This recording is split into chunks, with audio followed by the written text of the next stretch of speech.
नमस्कार. मधुरम चॅनलला तुम्ही लाईक सबस्क्राईब केलं असेलच, तुम्हाला विषय आवडत असतीलच आणि तुम्ही ते ऐकतही असणारच नक्कीच.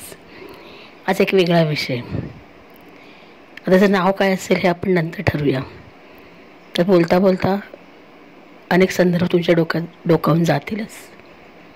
ज्या क्षणी पाहिले तिला होकार गृहीतच धरला, मी तुला आवडलो का तिला विचारलंच नाही. केवळ बाह्य सौंदर्य बघून आपण मनाला तात्पुरता दिलासा देतो आणि हे जे सौंदर्य बाह्य सौंदर्य ते पुढे पूर्णत्वाला जातं. ते सप्तपदीच्या साक्षीनं. विवाह हिंदू परंपरेतील एक पारंपरिक संस्कार. तर त्याच्याविषयी जास्त खोलात न बोलता मी आज बोलते थोडे सप्तपदीविषयी. एकाच या जन्मी जणू फिरुनी नवी जन्मे नमी असं म्हणत ती पुन्हा वेगळ्या नात्यामध्ये बांधली जाते आणि नात्यांच्या या गुंजनात गुंजन करत गुंफत राहते.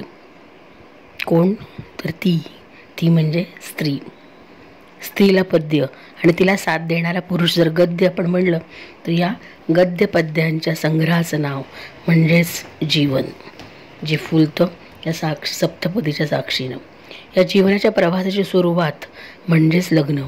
विवाह जीवनाचे योग्य पद्धतीने मांडणी करता येणं ही सुखी जीवनाची किल्लीच म्हणायला लागते आणि त्याची सुरुवात होते ती विवाहाने. मग आजकाल विवाह लग्न हा एक समारंभ झाला आहे का? खरं तर विवाह एक संस्कार, स्त्रीचं समर्पण, पुरुषाचं कर्तृत्व याचं सुभग मिलन म्हणजे लग्न. कदाचित कालानुसार संदर्भ आता बदलतीलही, तरी पण मूळ विचार तोच राहतो. लग्न आजीवन सोबत राहण्याचे, आपण म्हणूया की लग्न म्हणजे आजीवन सोबत राहण्याचं एक व्रत आहे. आणि व्रत म्हणजे सप्तपदी. चिरसे सहवासाच्या प्रतिज्ञांचे प्रतीक म्हणजे सप्तपदी. बदलते व्यक्ती स्वातंत्र्याची संकल्पना या काळात सप्तमधील वचनानुसार जरी बदलत गेल्या तरी त्या महत्त्वपूर्णच असतात. या बदलत्या काळात लग्न सोहळा बनू लागला. बघा, मी बोलते लग्न सोहळा बनू लागला. सप्तपदीच्या मंगल मंत्रापेक्षा पाहुण्यांचे आदर सत्कार, मान सन्मान करणारा समारंभ ठरू लागला का, असे आज उगाचच वाटले. विवाह संस्कार ते विवाह समारंभ या टप्प्यावरही कालखंडानुसार थोडेफार बदल दिसू लागले. मात्र सप्तपदीची सात्विकता पावित्र्य मात्र टिकून आहे. स्त्रीसाठी लग्न नवा अवतार म्हणूयात, नवे वातावरण, नवे संबंध तिने आत्मसात करण्यासाठी सप्तपदीची 7 पावलं बरोबर चालल्याने स्त्री पुरुष मैत्री होते. यासाठी प्रत्येक पावलाबरोबर घेतली जाणारी 7 वचने स्त्री पुरुष संबंधांना नवी ओळख देतात. प्रादु सप्तपदम मैत्रबुधा तत्वार्थ दर्शिका असं म्हणलं जातं, असं शास्त्र सांगतं. ती सप्तपदी लग्न समारंभाला धार्मिक महत्त्व तर आणतेच, शिवाय एक आनंद निर्माण करते. एका घराशी 2 घरं जोडली जातात आणि नव्याची सुरुवात होते. आता मॅरेज या इंग्रजी शब्दाला सुद्धा एक वलय या सप्तपदीमुळे मिळतं. असा आपण एक वेगळा विचार थोडासा इथे केला तर या शब्दातील प्रत्येक अर्थ जरी घेतला तरी लग्न संस्कारची व्याप्ती आपल्याला दाखवता येईल. मॅरेज MERRIAGE, याच्यामधला M म्हणजे मर्जिंग, आत्मसमर्पण. A ॲम्बिशन, महत्त्वाकांक्षा. R रिस्पेक्ट, सन्मान. R रिस्पॉन्स, प्रतिसाद. I इंटिमसी, दृढ परिचय. A ॲग्रिगेशन, दॅट इज विश्वास. म्हणजे ही आपण जर मॅरेज या शब्दाची थोडीशी फोड केली तर आपल्याला सांगता येते. G गेटी, आनंद. E इटर्निटी, शाश्वतता म्हणजेच मॅरेज. हेच गुण लग्नाच्या वेदीवर चढताना कसे आवश्यक आहेत हेच सप्तपदी दर्शवत नसेल का, असे उगाच वाटले.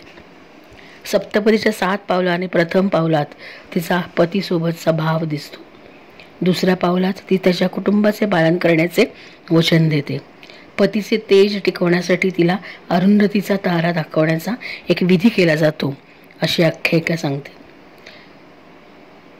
ऋषी वसिष्ठांचा संसार या अरुंधतीने तेजस्वी केला याचं प्रतीक म्हणून हा विधी सप्तपदी वेळेस केला जातो. तिसऱ्या पावलात ती अन्नपूर्णा बनून मधुर रुचकर भोजन वाढण्याची खात्री देते. आणि आता इथेही काळानुसार संदर्भ बदलतीलच. स्त्री पुरुष समानता इथे व्यापक आहेच, मात्र धार्मिक संदर्भही स्त्रीला विशेष महत्त्व देतात. या लग्न सोहळ्यात संस्कारात ती एखाद्या दागिन्याप्रमाणे अलंकृत केली जाते, कारण तिला पुराण काळापासून सबला समजले आहे हे उल्लेखनीय इथं दर्शवता येईल. ती अबला नाही तर ती सबला आहे, आपला पुराण काळ सुद्धा सांगून जातो. चौथ्या पावलात ती मन, वाणी, कर्म यांनी प्रतिशी एकरूप राहण्याचं वचन देते. चतुराईने राहणं, शृंगारयुक्त राहणं इतके संदर्भ या विचारधारेनुसार आवश्यकच. कालखंडानुसार बदलत हे संदर्भ राहिले तरी सप्तपदीची धार्मिक संस्कृती टिकून आहेच. पुढे येतं ते 5वं पाऊल. 5व्या पावलात ती पतीच्या सुखदुःखात सहभागी होण्याचं वचन देते. सुख वाटल्याने वाढते तर दुःख घटते हाच विचार असावा. अर्थात सुख आणि दुःख या दोन्ही मनाच्या संकल्पना एकाच नाण्याच्या दोन बाजू आणि एका हाताने टाळी वाजत नाही, तसंच एकमेकास पूरकच म्हणता येतील. त्यामुळे दोघांनीही मनासारखे झाले नाही तरी या पावलावर घेतलेल्या वचनाचा 5व्या पावलावर घेतलेल्या वचनाचा जरूर विचार करावा हाच इथे अपेक्षित अर्थ घेता येईल. मग लग्नसंस्था टिकून राहतील. व्यक्ती सापेक्षता आहेच. पुन्हा 6व्या पावलाला ती घरातील सर्व कामे आनंदाने करण्याची प्रतिज्ञा घेते, सर्वांची जबाबदारी घेते. मात्र आजच्या बदलत्या स्त्री संकल्पनेनुसार हे संदर्भही बदलतीलच. 7व्या पावलाच्या वेळेस धर्म, अर्थ, काम संबंधी कार्यात सोबत राहील अशी प्रतिज्ञा करते. कदाचित म्हणूनच तिला पतीच्या सोबत राहणारी पत्नी असे संबोधतात. जी यज्ञ करण्यात सोबत करणारी सहधर्मचारिणी, स्वतःचे जीवन या सप्तपदीच्या लाजो होमच्या साक्षीने अर्पण करणारी एक सखी, मन बुद्धी बरोबर अहंकाराचे समर्पण करणारी, जीवनात एक रुची निर्माण करणारी ठरेल. सप्तपदीची 7 पावले स्त्रीला तिचा सन्मान, एक अस्तित्व निर्माण करण्याची संधी देतात. मात्र पती पत्नीच्या जीवनात काहीतरी ध्येय असावे. दोघांनी एकत्र मिळून ते फुलवले तर स्त्री पुरुष समानता, स्त्री सन्मान अशा अनेक विरोधांची खऱ्या अर्थानं सार्थकता पटेल. ही लग्नसंस्था टिकून राहण्यास याचा नक्कीच उपयोग होईल. सप्तपदीच्या या मंत्रांचे श्रवण लग्न संस्कारात मोठ्याने होणं गरजेचं आहे. आता कदाचित होतही असेल. अशा धार्मिक उदात्त विचारधारा मग त्या कोणत्याही धर्मात असोत, स्त्री पुरुषाच्या सुरेख नात्यांचे मैत्रीचे दर्शन घडवून आणतात आणि त्यांना खऱ्या अर्थानं आयुष्याच्या या वेलीवर त्यांचं जीवन सार्थक करण्यासाठी पुढे पाऊल टाकण्यास परावृत्त करतात. तीही सप्तपदी व्यक्ती स्वातंत्र्याच्या या काळात प्रेरणादायी अशी ही सप्तपदी ठरेल. दोघांनाही परस्परांचे महत्त्व पटवून देणारी, स्त्री पुरुषात पती पत्नी,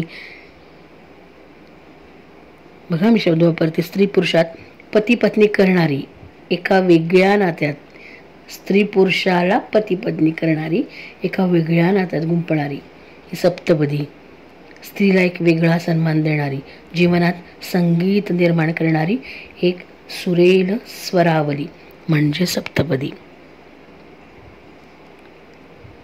विवाह ठरल्यानंतरचा पुढचा जो आपण विधी करतो लग्न संस्कारामधला तो म्हणजे सप्तपदी, ज्याने ती स्त्री पत्नीमध्ये पत्नीच्या नवीन नात्यात गुंफली जाते आणि तिला साक्षीदार असतो तो लाजो होम जो सप्तपदीच्या वेळेस केला जातो.